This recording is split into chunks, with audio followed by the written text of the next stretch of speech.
সুপ্রিয় দর্শক, সবাইকে অসংখ্য প্রীতি ও শুভেচ্ছা জানাচ্ছি বিডি পলিটিক্স নিউজ ইউটিউব চ্যানেলের পক্ষ থেকে। প্রিয় দর্শক, আজকে আমি যে বিষয়টি নিয়ে আলোচনা করব সেটি হচ্ছে পররাষ্ট্রমন্ত্রী খলিলুর রহমান।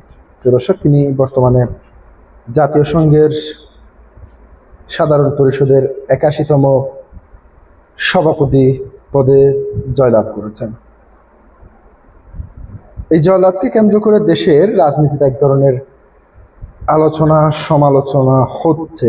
তিনি কেন জয়লাভ করলেন, কিংবা তার কি এমন গুণ রয়েছে তিনি এই অধিবেশনে হঠাৎ করে জয়ী হয়ে গেলেন। আজকে সে বিষয়টি নিয়ে আমি সবকিছু তুলে ধরব। প্রিয় দর্শক, যে বিএনপি মিস্টার খলিলুর রহমানকে সংসদ নির্বাচনে জয়ী না হওয়ার পরও তাকে পররাষ্ট্র মন্ত্রণালয়ের দায়িত্ব দিয়েছেন, সেই বিএনপি কিন্তু অন্তর্বর্তীকালীন সরকারের সময় তাকে নিরাপত্তা উপদেষ্টা হিসেবে নিয়োগ দেওয়ার বিস্তর সমালোচনা করেছেন এবং তার পাশাপাশি তার পদত্যাগ দাবি করেছিলেন দীর্ঘদিন ধরেই। মূলত তাকে কেন বিএনপি সরকারের পররাষ্ট্রমন্ত্রী হিসেবে দায়িত্ব দিতে হলো এবং তার পাশাপাশি তিনি কেনই বা জাতিসংঘে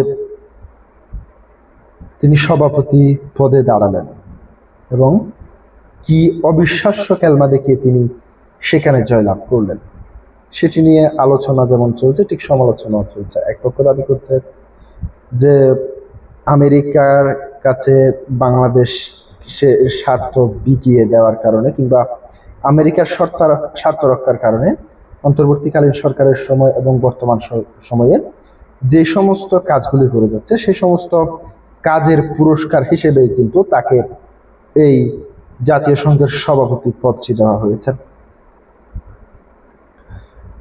মূলত সবকিছুই আমেরিকারই প্ল্যান।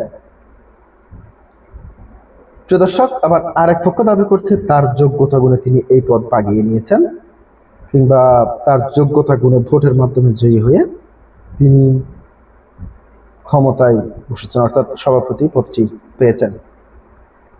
আমরা দেখতে পেয়েছি সংসদ সদস্যের মহান জাতীয় সংসদের স্পিকার মিস্টার হাফিজউদ্দিন তিনি তাকে সংবর্ধনা জানিয়েছেন, প্রধানমন্ত্রী তাকে স্বাগত জানিয়েছেন। তার পাশাপাশি বিএনপি শিবিরের মধ্যে একটি আনন্দ উল্লাস আমরা দীর্ঘ এই জয়ের পর থেকেই লক্ষ্য করছি। তো আজকে সাংবাদিকদের সামনে, অর্থাৎ গত বৃহস্পতিবার সাংবাদিকদের সামনে তিনি যেই বিষয়গুলি ক্লিয়ার করেছেন সেটি হচ্ছে তিনি যখন সভাপতি পরিষদের জয় হওয়ার পর থেকে একটি গুঞ্জন উঠেছিল যে তিনি পররাষ্ট্রমন্ত্রী পদটি তিনি রাখবেন কিনা নাকি ছেড়ে দিবেন। সেই প্রশ্নের উত্তরে তিনি যে দাবিটি করেছেন, তিনি সাবেক বাংলাদেশ আওয়ামী লীগের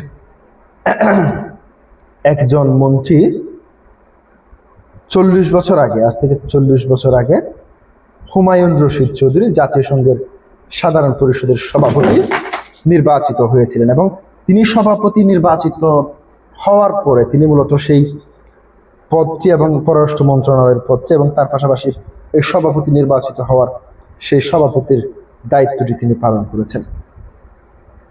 মূলত তৎকালীন সময়ে তিনি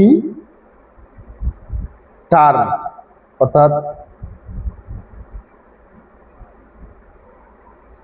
হুমায়ুন রশিদ চৌধুরীর তিনি একান্ত সচিব ছিলেন। মূলত সেখান থেকে তিনি তার অভিজ্ঞতা রয়েছে বলে জানিয়েছেন এবং তার পাশাপাশি বর্তমান সরকারের সময়ে অর্থাৎ এই যুগে এসে, অর্থাৎ ইন্টারনেট এবং তথ্য প্রযুক্তির যুগে এই কাজটি আরো সহজ হয়েছে বলে তিনি দাবি করেছেন। প্রিয় দর্শক, আপনার মত কি? তিনি কি দুইটি পদ একসাথে সামলাতে পারবেন নাকি শেষ পর্যন্ত একটি পদ তাকে ছাড়তে হতে পারে? আপনার মতামত জানিয়ে অবশ্যই কমেন্ট বক্সে জানাবেন। আজকে পর্যন্তই। আসসালামু আলাইকুম ওয়া রাহমাতুল্লাহ।